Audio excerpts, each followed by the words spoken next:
South Africa, we got to talk. We have to get to a better place. And this platform is the perfect platform to have that conversation. The issues that affect you, affect your family. It's just gone 8 o'clock. What do you say? Let's get things started. It's Topical starts right now.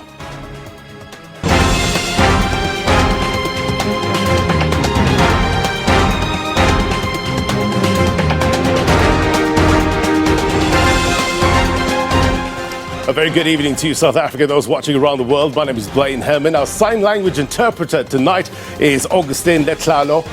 Our digital audience is also here. Hello, digital audience. Good to have you on the program. As always, they are sourced based on their interactions with us during the week. And as always, it's good to have them on the program. Value added. Just a reminder, if you have any comments for our guests, please raise your virtual hand and I'll do my very best to bring you into the conversation. The African National Congress in the spotlight tonight. The party says the National Policy Conference serves as an opportunity to make self-introspection, assess the strengths and weaknesses of the policies they have adopted, and reimagine the strategies and approaches that would hasten the speedy realization of the aspirations of the people, which leads us to our question of the week. And look, they have these policy conferences every 5 years. This time around, what do you think the ANC should implement with immediate effect? Walk with me while we get ready for the roundup. Send us your thoughts at It's Topical SABC. You can also give us a call. 011-714-5958 is the number. We're also on Facebook at It's Topical SABC, on Twitter. Love to engage with you with regards to the issues that matter to you. Now, time for your roundup.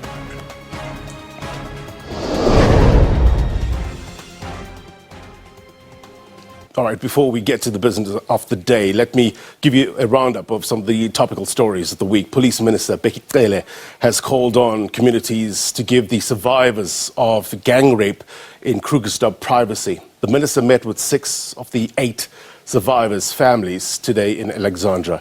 This after a gang raped the women on Thursday at an abandoned mine dump on the West Rand. The group, including the women and production crew, had been shooting a music video, and they were robbed, we're told, of their belongings. 83 people have been since arrested, many for allegedly contravening the Immigration Act. This is what the police minister had to say. Take a look. I know that many people have been arrested, but we need the real perpetrators among those people. The evidence that has been collected by the police, biological evidence, as I've said, will have to help us to link the real perpetrators. Some, as they are collected as illegal foreign nationals, yes, but we need these perpetrators. Now, there's been mixed reaction from South Africans following the proposal at the ANC Policy Conference that convicted rapists should be chemically castrated. The proposal was presented by the Social Transformation Commission. Let's listen at what South Africans think of this proposal on chemical castration. What about if the guys are innocent and people are just putting it out there like women for a revenge thing? So, yeah, it is a big question, but definitely we need some form of good punishment. Seeing that the gender-based violence is really up at the moment, so I support the proposal. I think it is good. I mean, we are suffering as women in this country. The women also, they're also raping. So I don't know whether they are going to use this chemical castration to the men only or to the women as well. So that is going to be a problem. Yes, I think it's a good idea. It's a very good idea. I hope the government take charge of this issue in our country, and I know it will help. If you can't control yourself, there should be some sort of way that person can go forward. So if you are committing that type of crime, that should be the punishment. Men must be castrated because they bring trauma to us as women when they rape us. If you castrate a man, you just kill that man. Give them a sentence in prison, but to cut off their private parts. What are you going to do if a lady rapes a man? I'm not going to take sides. I'm not going to take a lady's side. I'm not going to take a man's side. I believe they should be castrated because if then the case has been investigated thoroughly and they're found guilty, I totally agree with that notion of them being castrated. There's no need to be so hostile. But when they come out, they just do it all over again. So for me, it's one good thing if they do that. So EFF leader Julius Malema also joined the chorus of voices condemning what happened in Krugersdorp. He was speaking at the EFF's 9th birthday celebrations in Mangaung, and he called for a harsh punishment for rapists. This is what he had to say. Take a look. Those thugs that raped 8 women, they must know that they did not just commit rape, they killed those women. Because when you rape, you actually kill something inside that person. And that person will live with that forever. They are not just rapists, they are murderers. Right, you know by now that this program gives you a voice as we reflect on the big stories of the week. So, with regards to our topic of the week, the ANC Policy Conference, we took to the streets of Alberton in Ekurhuleni to hear your views on how the governing party can improve its policies. This is what you had to say.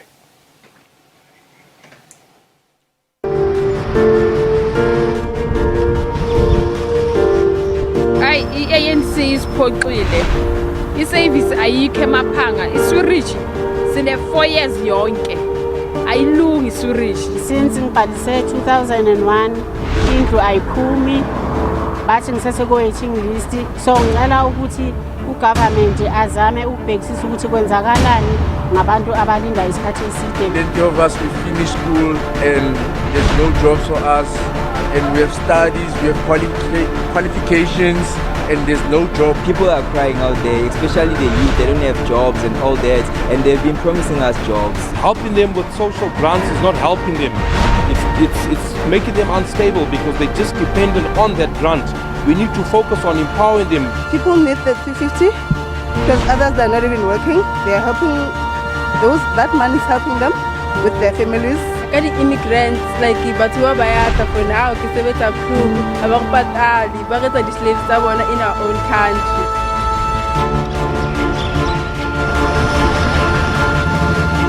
Do something about the municipalities, the roads, Eskom. We get promises, nobody talks about it, and nobody does anything about it. The issue of cadre deployment has come to an end. This thing of deploying each other there in those positions, the rota must go. Also go, they must deal with the road. We don't want him. Our supply is very low. Well, they say there's no money, they don't have any money. Those specific people in the high positions, they don't have any problem with power shutting down or anything of that sort because they have generators, they have whatever that they need. I think this step-aside policy was not well thought because it catches other comrades. So it's not consistent. The only thing that should happen, it should be scrapped all together. We always appreciate your thoughts. Please be on the lookout for the It's Topical lectern in your part of town. When you see that, go on, give your views a voice and tell us what you think. I want to give you some context important with regards to what we're talking about, the ANC Policy Conference. And here we have resolutions from 2017, the ANC's 2017 policy resolutions. Health is the first one. It talks about the white paper on the national health insurance that has been finalized and adopted by government. The ANC said that the provincial, district and local structures of the traditional health practitioners must be supported and strengthened. With regards to the status of it, it's piloted, we're told, with little progress. With regards to land, expropriation of land, important conversation without compensation should be key among the key mechanisms available to government to give effect to land reform and redistribution. With regards to the status, as you can see, the land expropriation without compensation bill failed in Parliament. Corruption, important topic to have. Ensure that the ANC public representatives undergo lifestyle audits and probity checks, basically with regards to the moral standings of the members. piloted, that's with regards to the status, with little progress. So it also talks to every cadre accused of or reported to be involved in corrupt practices account to the Integrity Committee or Commission immediately or face DC processes. With regards to the status of that, the corruption remains an issue, as you know, but the step-aside resolution currently is being implemented. I'll remind you what the president of the ANC had to say. Let's go on and talk about the ICT and broadcasting digital migration switchover. It should have been completed by June 2019. The status, as you know, with regards to digital migration, yet to be fully implemented. With regards to poverty and unemployment, recalling and reaffirming the ANC's 53rd National Conference embraced the National Development Plan Vision 2030 as a, and I quote, the platform for united action by all South Africans to eradicate poverty.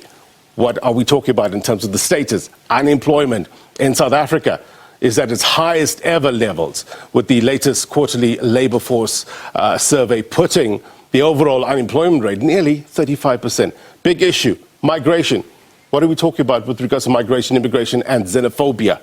Finalize the Immigration and Refugee Act in line with the approved white paper on international migration. Where are we sitting now? The National Labour Migration Policy is in Parliament, which will introduce maximum quotas on the total number of documented foreign nationals with work visas. So, that in a nutshell gives you context, right? Important.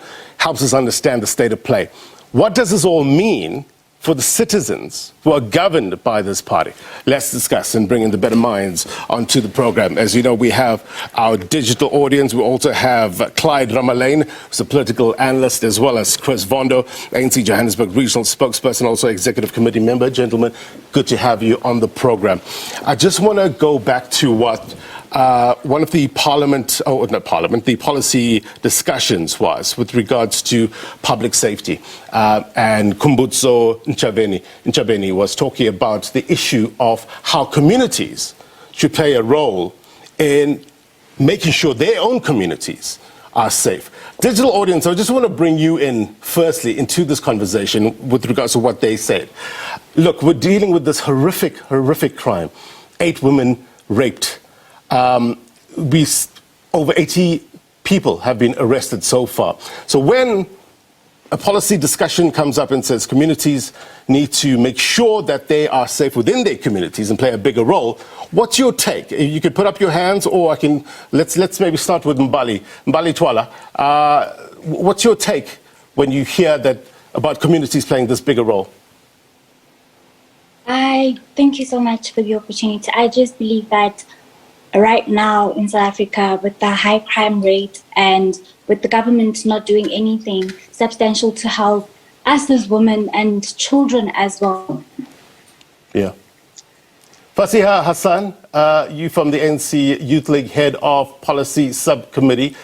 Jump in with regards to your thoughts on how we're dealing with crime in this country and what proposals the governing party is putting out there. Thanks. I didn't realize Mbali was done, but quite rightly so. We have a crisis in the country. As a young woman myself, I don't feel safe. And we're often seeing so many different types of discussions, theoretical, academic. But the reality of the matter is that we have a criminal justice system that makes it extremely difficult to, number one, report GBV, sexual harassment, sexual violence. But more importantly, we don't have a system that's proactive in dealing with it. So often we're saying to women, we need to protect ourselves, etc., and we're not dealing with the root cause of the problem here, which is violent men. And that's a big part of what the policy is about, removing toxic masculinity, going back into our communities from an ECD level, and really rebuilding our family structures. Because yes, we understand we need to have a more positive criminal justice system. But the reality is that if we don't deal with the systematic and symptomatic causes of gender-based violence and crime and safety and security, we're going to constantly be treating the wound and not the root cause of it. And maybe just in closing on that point, we also need a people-centered community safety program. So many people were talking about, yes, we need to train more police officers, yes, but we do need something that's more community-focused, and that's been a big part of what we've been trying to push as young people in some of these policy discussions. And it starts from home, isn't it, with regards to toxic masculinity. This nonsense of boys will be boys, let them, be. It really needs to put paid from home growing up so we have better, well-rounded adults. And Paul, you had your hand up, Wits PhD student or candidate. You heard the call from the Social Transformation Discussion Committee calling for chemical castration. Your thoughts? Well, first of all, good evening to the viewers. First of all, that's unconstitutional. So Bheki Cele actually wanted the shoot-to-kill policy in place. And during that time, the crime we're experiencing isn't as high as we're facing right now. But also, we're not speaking that much to enforcement. What are the police officers doing? Why can't they work on whatever is already there? So you need to bring back those kinds of harsh measures. And the Constitution, for instance, used to say that the police are a police force, but now it's muted, it's become a police service. So we need to turn it back into a police force. Ondela, Dr. Aaron Motsoaledi today called the perpetrators of this crime animals. Your thoughts? Thank you very much. Thank you very much, Blaine. Indeed, it's a heinous crime, and we would condemn it in the highest possible terms. We believe that wanting to exclusively deal with the point of arrest and persecution is in fact reducing the whole crisis and rather dealing with the symptoms of it. We need to ensure that our structures at the level of communities, ward councillors, youth organizations, churches, NPOs, NGOs, inform what must become the moral fiber of our communities. Because at the end of the day, you could persecute, you could arrest, you could send away to prison every criminal that exists out there. But without changing fundamentally the moral fiber of our communities, would have failed our society, because then would have been reactive in dealing, or rather providing punitive solutions. So we believe that in terms of the structures of the ANC and structures of government at the local level, they must be in touch with the needs and the conversations of our communities. Right. Get the stand of ensuring and influencing what become the solutions within our communities. So as to build a moral fiber that makes it conducive for women and children, and in fact everyone within the community to exist and coexist without having to have an environment that is conducive, sufficient enough to be exploited by criminals and criminal elements. And Kaniso Simelane, jump in with regard to your take. Greetings, Blaine, and greetings to the viewers. I think I echo the comments of my colleagues. The issue here is a moral issue, and that is the core of the issue. We can try and create these policies, and yes, the police has to come on board, yes, the judiciary has to come on board, but at the core, it is a moral issue, and I believe the religious sector has a very key role to play in educating people from a very young age on how to conduct themselves in society. To realign our moral compass, important point. And Bali, I do apologize, you cut off, your audio cut off in my ear, so I assumed you were done, but pick up where you left off. I do agree with what my colleagues are saying, just like Nganiso was saying, Ms. Hassan as well. I do believe that everything needs to start at home. With regards to you as a parent assisting and making sure that your kid understands that GBV is very wrong, to understand that as well when it comes to crime, we need to assist each other, because in this current rate, crime is very high and something needs to be done. I feel like the government is not taking this thing very seriously, because as it is, as much as SABC is saying that they're taking the call and heeding the call with regards to stopping crime, that's not what is happening. Currently right now, with regards to the Dog matter, the people are calling SAPS, but no response whatsoever. So I just feel like more needs to be done. I'm not even sure if hiring more police officers is going to help or what, but I still believe that the community has a bigger role to play when it comes to GBV and making sure that crime stats go lower. Yeah, it's something that the NEC member was putting across. Some people, I'll come back to you. Let me just bring in our guests, Chris Vondo as well as Clyde Ramalaine. To you first, Mr. Ramalaine, with regards to, look, South Africa has a very youthful population, right? You see it reflected on our video wall here with regards to our digital audience. There's a significant youth bulge of between ages 25 and 39. But does the policies that are coming out from the ANC reflect the nation's needs in this regard? Thank you, Blaine. Thank you for the audience and all those that are part of the panel tonight. Indeed, there is a disjuncture. There is in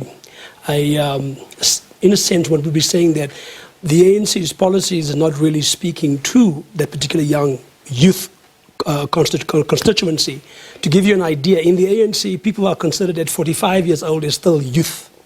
You know, so I'm just saying it's quite confusing as to what the ANC considers as youth. They would talk about 35 as cutoff period, but many that have gone to 40 years old, 45 years are still considered youth. So the ANC, in a sense, then therefore do not really cater for the young people in all facets. And we can talk about whether it has to do with the education issue with regard to free education, whether it has to do with regard to the opportunities in terms of entrepreneurship, which we so desperately need, in regards to the current social evils of this time. I mean, we've had, how many shooting incidents have we had concerning the taverns now? It has almost become a norm. You know, quickly has become a norm that, I mean, as recent as I think yesterday again, there were another 5 people shot or 7 people shot, another tavern again. Where are we going to with this? So I think something is being communicated to leadership, and there is a disjuncture, there is some form of miscommunication, the way at least leadership and political leadership understands the young people that is currently around this country. We must move away from the notion that our young people are the leaders of tomorrow. They are the leaders of today. Chris, let's bring you in. With regards to policy, you heard from Kgalema Motlanthe yesterday, former president, former DP of the ANC, talking about the ANC has great policies, correct policies, but the implementation is so poor. Why? Good evening to the viewers and good evening to the fellow panels.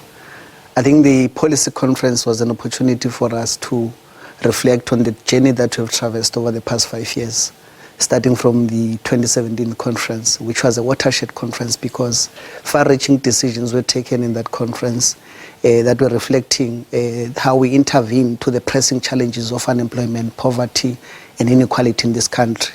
By and large, we'll have an appreciation of the global situation internationally and domestically, and all the challenges that we have experienced over the past 3 years or 5 years of implementation and execution of these challenges. Of course, there are constraints that government has experienced, but the ANC conference, as we were reflecting, was very vociferous and vocal about the issue that you're raising insofar as the implementation is concerned. You can't divorce the implementation from the policy formulation because that's part of the policy trajectory. So when you discuss policy, what do you mean by that? Because the policy has been formulated. You saw illustrated with regards to the 2017 resolutions and the status. So the policy is there. Why is it not being implemented? There are certain policies that have been implemented. There are certain policies that have been implemented. There are those that have not been implemented. And that's why we are reviewing now. We did not have an opportunity in 2020 when we were supposed to have a National General Council to assess the progress that we have registered because of the COVID pandemic. So this policy conference comes at the backdrop of the appreciation of those challenges. This conference was very vocal about the execution and agency insofar as those issues of implementation are concerned. And we were, were elated by the progress that was discussed in commissions. And as we go to December, we think that there's going to be a package of reflecting of where we are. Yes, we acknowledge that there are shortcomings insofar as some of our deployees that are in government in terms of the challenges that they've experienced. And that was presented and reflected in the conference. Let's bring in Simpiwe. I know Simpiwe wanted to have a say with regards to what Chris is saying. Progress, but there's still pressing issues. So when you assess progress that has been made in terms of implementation, how far are we from getting to that better place now? You see what we're dealing with, horrific crimes. And if you had policies in place, I'm not painting one brush with regards to the crime that we're talking about, but if you had policies in place, it will better prepare us for things that we don't foresee. What's your thoughts, Mpiwe? Thank you very much.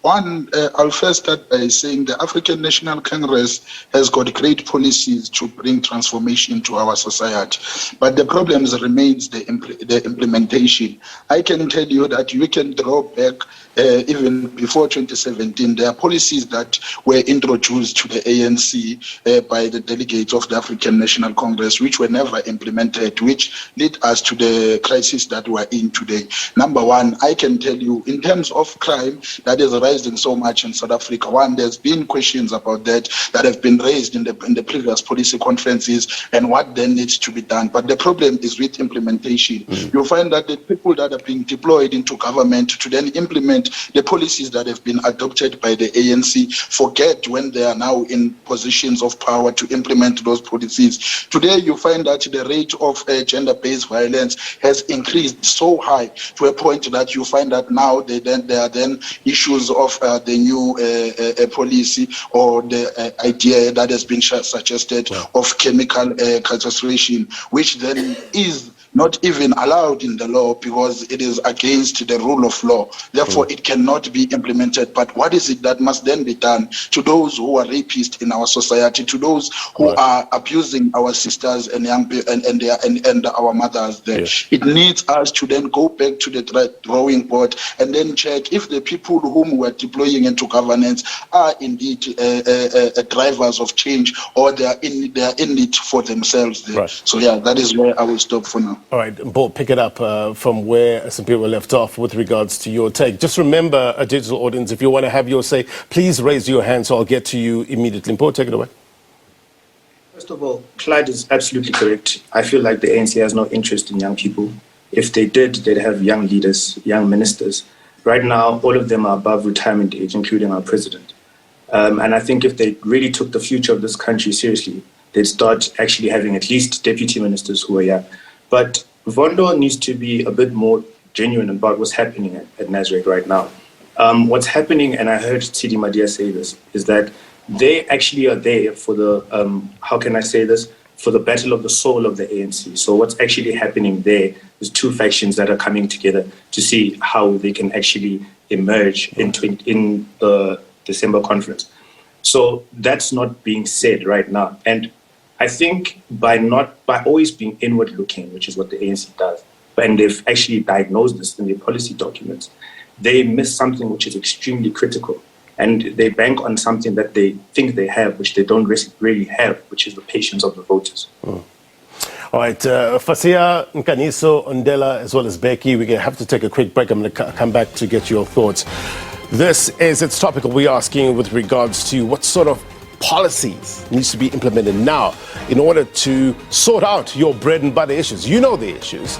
It's all too well. We're going through this for a number of years now. Let us know at It's Topical, SABC 011-714-5958. Quick break, more next.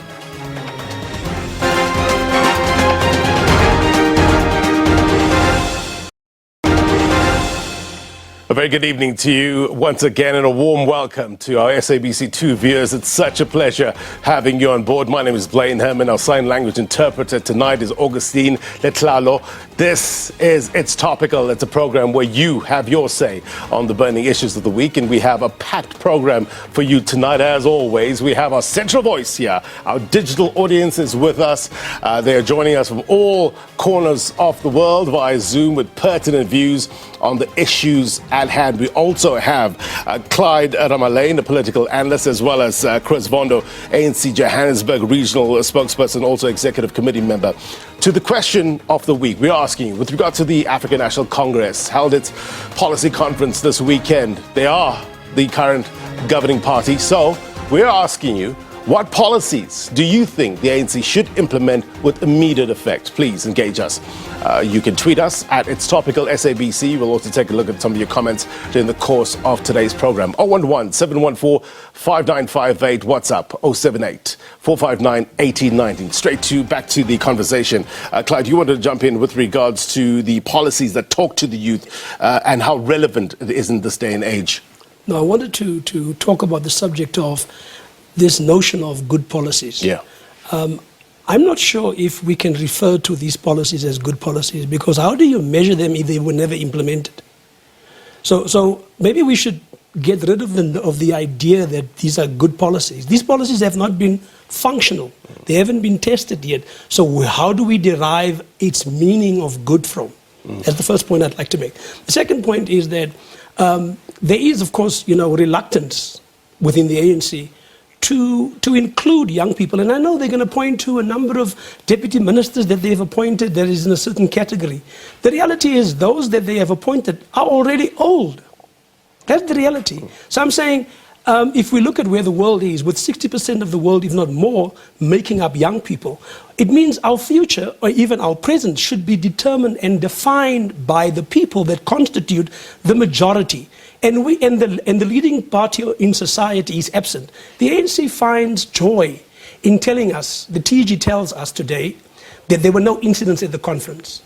My argument is, when were there ever incidents at the ANC's policy conference? So how could that be used as a yardstick of a successful conference because there were no incidents? In none of the 5 previous to this one did anybody draw a dagger, a knife, or a knopkiri for that matter. So that cannot be the subject matter. I think this pat on the back that the ANC gives itself to say we were successful is exactly what is wrong with the ANC. It's not willing to engage on the issues that deals with the bread and butter issues.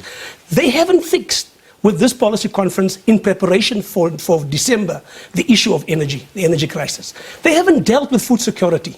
They haven't dealt with these issues. But they feel by moving ESCOM from public enterprises now to the energy department, to Mantasha's department, that is the move. When that happens, what does it mean for me in the street? That's not. Jump in, Chris. You're shaking your head vigorously. Okay. Firstly, with regards to the reluctance to employ the issue of the people. youth. Look, the ANC is a 110-year-old organization. You must appreciate that there are different generations. When you talk about generational mission and generational mix principle, it's something that the Youth League has called for.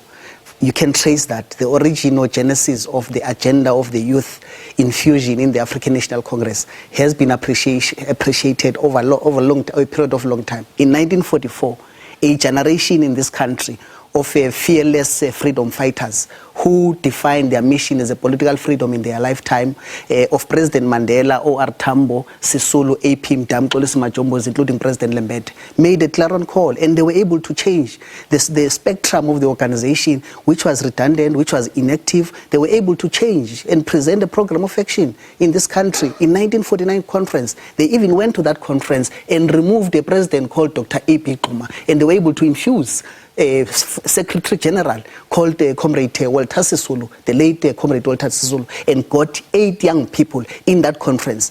The contestation or relationship of the young people with the ANC, it's a relationship of cooperation and contestation. There's not going to be a place where in this revolutionary organization, which is 110 years old, it's going to be an easy discussion. But if you look at the lay of the land as we speak, Gauteng is represented by young people. And I beg to differ with Clyde, with the fact that we are 45-year-old. This is younger.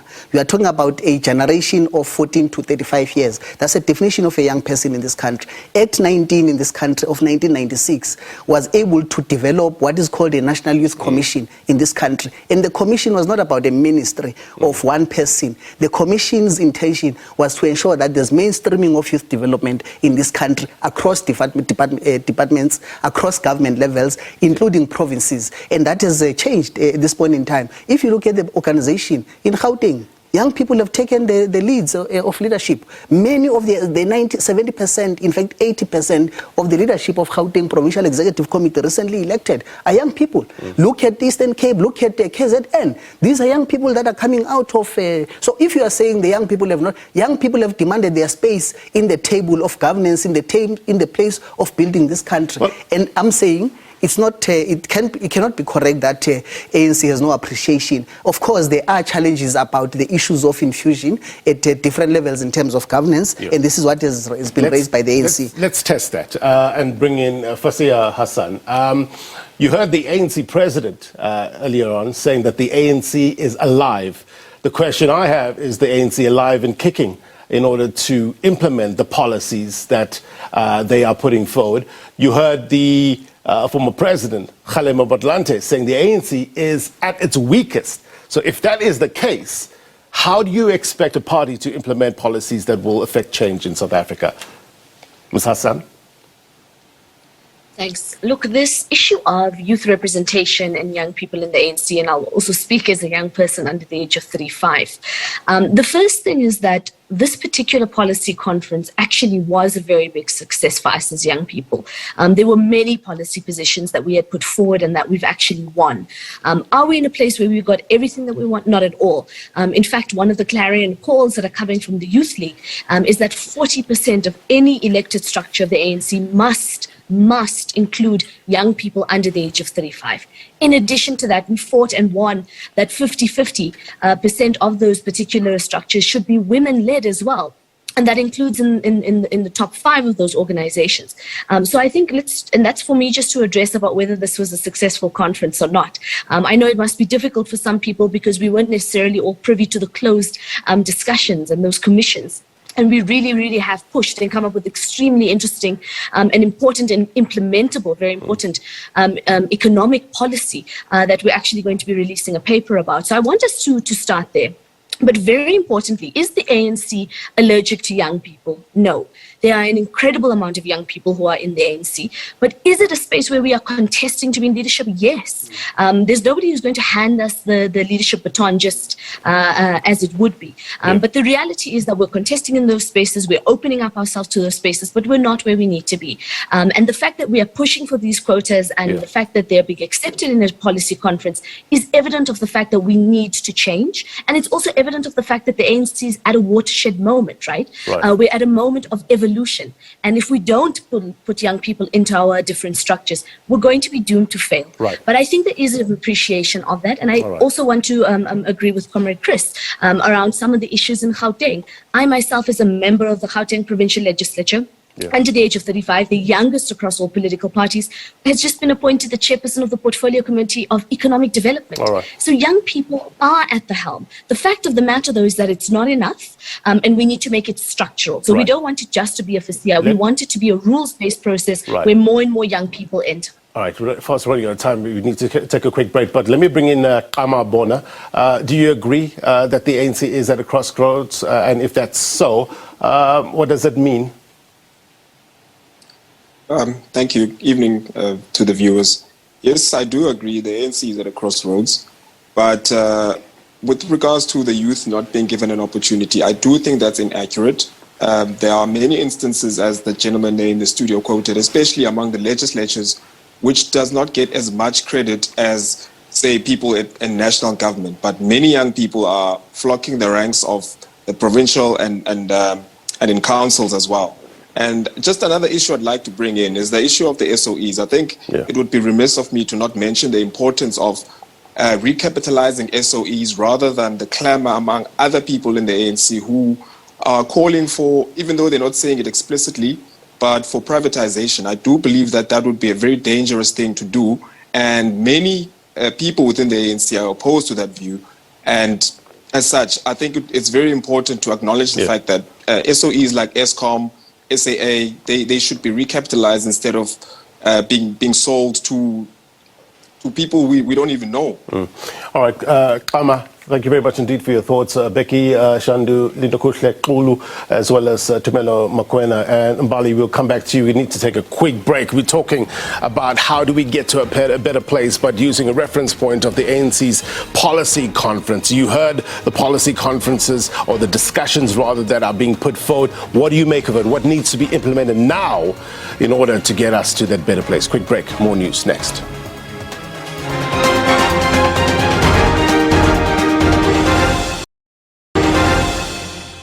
Welcome back. You're watching It's Topical. With the ANC having held its policy conference this weekend at Nasrec, we took to the streets of Johannesburg to hear your views on whether the ANC will be able to come up with sustainable solutions.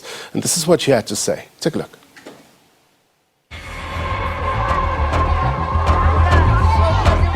I have no confidence at all in Eskom right now. With our power outages everywhere, right now with my electronics, it's causing damage to our electronics and that because power surges and all of that. Eskom needs to supply us with solar panels free of charge, not charging us. Who's going to replace our electric appliances? Huh? We want to know. The thing is that they always tell you there's no money, there's no money, there's no money. But I mean, you want to, how much was that flag? mayisuke kwesasitulo ihleli kuyo because kaloku abafezekisi imfuno zabantu. The ANC is missing and part of the policy resolutions that needs to be taken is around energy. From where I'm sitting, I don't think the policy conference will come with sustainable solutions, due to the fact that the whole idea is to empower those who are already empowered, which is big business. We still have a hope to the administration of Cyril Ramaphosa that they can bring good remedies in place. We have a serious crisis of load shedding. I doubt that this particular policy conference will come up with a necessary mechanism that will be able to curb the situation of the energy crisis in the country. Delegates will be able to take proper decisions, and the engagements that will take place would be engagements that are informed. I practically don't believe that they can come up with policies that will actually deal with the matters that we currently have. My problem is, yes, they can come up with policies, but I'm worried about the implementation of the policy as well as accountability. ANC lacks accountability and they lack the implementation process. All right, to help me unpack this, we have in studio ANC Joburg Regional spokesperson Chris Vondo, as well as Clyde Ramalaine, who's a political analyst. We've also got our digital audience. We'll come back to you in a short while. Clyde, to you first. With regard to, look, energy, a huge issue, right? Corruption is another one. And some may say it might be tied, but we don't know. We need evidence to prove that. With regards to, I think Mr. Jeff Khadebe was saying that at least 200 people from the ANC have been fingered in the Zondo report. You have something called the Integrity Commission. Now, the Integrity Commission is not a disciplinary structure. It is there to ensure that the integrity of the organization. But is the weakness of the Integrity Commission the fact that it submits its recommendations to the office of the SG rather than having authority to make sure that the NEC implements its recommendations? Well, I think the chairperson of the IC is on record, George Mashamba is on record to have said that they are not taken serious because they can't bite, so to speak. There's no bite in them. So you end up at the IC by your own volition, or they can summons you to come. And when you do come, you present yourself and there's a conversation of sort that unfolds, after which a report is prepared. That report then is tabled, and that report then therefore is then sent to the SGO office, which then should be facilitated, I think, through the structure, through the NEC, and then there should be a decision in terms of a way forward in that regard. The NEC, the IC currently, from where I sit, appears to be farcical and factional as far as I read it. And when I say that, I'm saying it in a measured sense, because let me give you an idea. When the president Cyril Ramaphosa appeared before it not so long ago, not this particular week, not this time. You can't really go there with legal representation. The president of the country showed up at that a session that was conducted with representation of that sort. Other people are not allowed to do so. So I'm saying I'm not sure or convinced that the IC is not part of the unfortunate endemic factional drama of the ANC, which the ANC has given this nation, by the way, as well, in that regard. Chris, IC doesn't have teeth. You agree? No. In 2017 December, a diagnostic report was presented. So I want to respond to the question of the IC in the context of what ANC resolved on. Why the IC? I think we'll appreciate that that diagnostic report was welcomed throughout the rank and file of the organization. And there was a need for us to ensure that as part of the renewal, then we're able to then infuse an intervention of a mechanism that is going to hold its cadres accountable. In the course of the execution of the IC's work and the establishment of their work thereof, then they experienced certain challenges. And this conference was, again, very vocal about the need to strengthen the Integrity Commission in this regard. So as we go to December, we think that it must be given the necessary teeth, as we are saying, Clyde, that it does not have, because there are gaps, we acknowledge. Right. So because this is a new intervention, this is a new intervention, so we think that it's a very necessary intervention. But also the issues of DC as well, you'll appreciate that DC is also a very important instrument of holding, because there is no and that's part of the ANC's constitution, right? There's no self-respecting revolutionary movement that does not take keen interest in its cadres and the morality of its cadres, because the ANC is a national liberation movement. So it's important that we are able to reflect on the morality of the issues, and that's what the society is expecting out there. And they're expecting a leadership that is ethical. They're expecting a leadership that pay attention to the issues of morality. Let's bring in Becky Shande from the SACP. Is the Alliance confident that the Integrity Commission or other structures within the ANC can root out corrupt members? You heard that the president said that there was overwhelming support in terms of the retention of the step-aside rule today, but there are perceived issues that it's not being implemented in a consistent way. What does the Alliance have to say? Oh, Becky, is it just me that I can't hear Becky? All right. We'll come back to Becky in a short while. We'll try to sort out his... if you can unmute Becky, we'll try to come back to you. Tumelo Mokoena, with regards to the step-aside rule, retention of it for now, what do you think? Okay, go ahead, Lindo. Go ahead, Lindo. Yes, thank you. I think it's important, before we go to the step-aside issue, to raise a concern that it's concerning for young people that for the first time in history, you had a police national conference of the ANC without the branches. That means that the leadership was accounting to itself, because most of the time, this type of conferences in the ANC compromises of branches, and they are done with an intention to review policies, but they're also done to make sure that there's accountability between membership and the leadership of the movement. So this police conference, there was something very, very disturbing with it. That is the absence of branches. And it now looks like the leadership that is in place at the moment is evading a responsibility and is actually running away from its leader, from its members, and it's running away from accountability. Lindo, pause that thought. I need to take a quick break, please. I'll come back to you in a short while. It's Topical. You're on SABC2 as well as SABC News, Channel 404. Quick break, more next.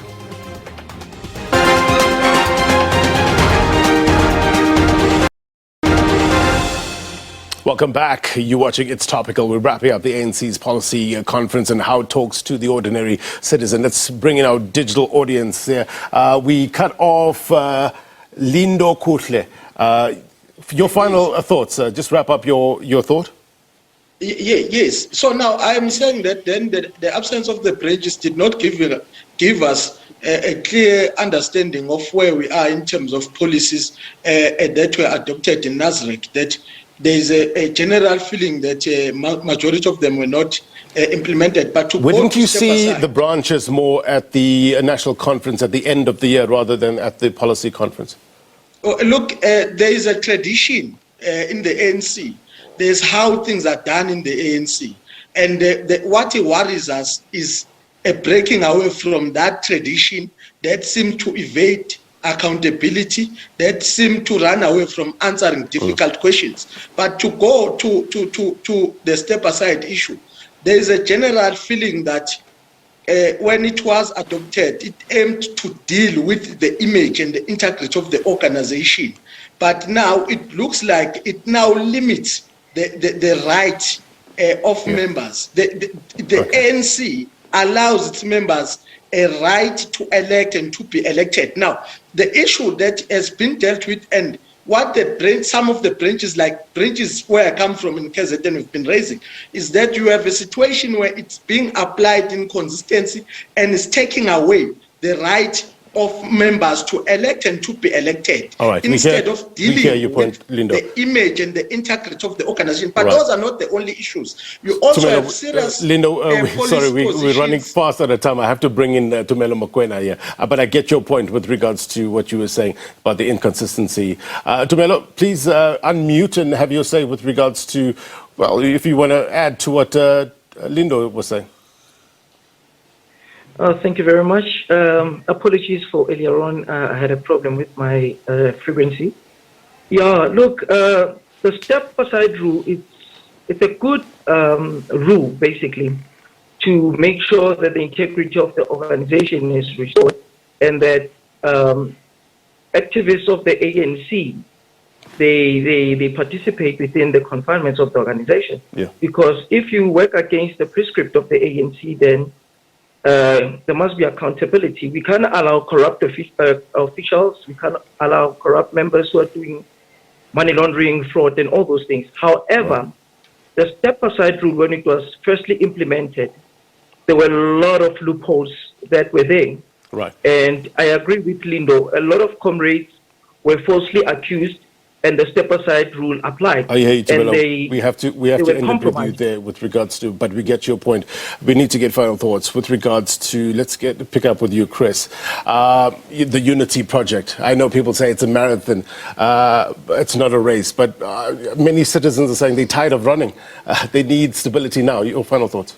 Yes, unity is paramount. Unity is sacrosanct. The ANC's unity is a bedrock upon which this organization was founded. And I think outside of all the conferences that I've said, as a democratic organization, we rally behind the elected leadership. So when comrades have different views, it does not suggest that they are divided. They only have a different perspective. And that call is a clarion call that we must unite our movement so that we can renew it, because unity is what is going to help us to advance the challenges and respond to the challenges that are facing this country. Clyde, your final thoughts? I think it's important for the African National Congress to continue to put the people of this country first and not itself. And when I say that, I'm saying understand where the people of this country find themselves, have a much closer ear to the ground, and quit trying to think this is about yourself. The ballot polls will show it, continues to show it, and that's the reality. Clyde, thank you very much indeed. Chris, always, digital, always great audience. Great to have you on the program, as always. Here's my take. In politics, there's ample ambition. Hopefully, there's principle too. And there's this hope that principle outweighs ambition.